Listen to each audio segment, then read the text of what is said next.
শুরু হয়ে গেছে। আচ্ছা দেখো একটি ধাতব নলের 1 মিটারের ওজন 3 সমস্ত 4 ভাগের 1 কেজি। নলটি 5 ভাগের 3 মিটার এর ওজন কত? কেজি। কেজি। এটা আমরা সমাধান করি যে নলের 1 মিটারের ওজন হচ্ছে 3 সমস্ত 4 ভাগের 1 কেজি। তাহলে আমার বার করতে হবে কি? বার করতে হবে যে নলটির 5 সমস্ত 3 মিটারের ওজন কত কেজি? তাহলে 5 সমস্ত 3 মিটারের ওজন এটার সাথে কি হবে? গুণ। তাহলে আমরা গুণ দিলাম। গুণ দেওয়ার পরে আমরা এই মিশ্র ভগ্নাংশটাকে ভাঙিয়ে কি ভগ্নাংশ করব? অপ্রকৃত ভগ্নাংশ। কি ভগ্নাংশ? তাহলে 3 4 এ 13 4 ভাগের 13 পাইলাম আমরা এখানে।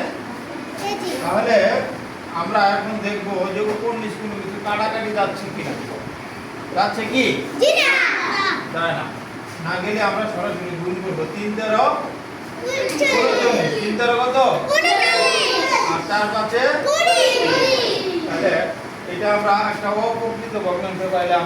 হ্যাঁ 20 ভাগের 39 অপ্রকৃত ভগ্নাংশ মানে হলো যে ভগ্নাংশের কি বড়? লব সেক্ষেত্রে আমরা এটাকে একটা মিশ্র ভগ্নাংশ করব। মিশ্র ভগ্নাংশ করার ক্ষেত্রে আমরা হর দ্বারা লবকে কি করব? ভাগ করব। ভাগ করে আমরা পাইলাম 1 সমস্ত 20 ভাগের 19 কেজি। যার মানে হলো নলটি 5 ভাগের 3 মিটারের ওজন হচ্ছে 1 সমস্ত 20 ভাগের 19 কেজি। ঠিক আছে?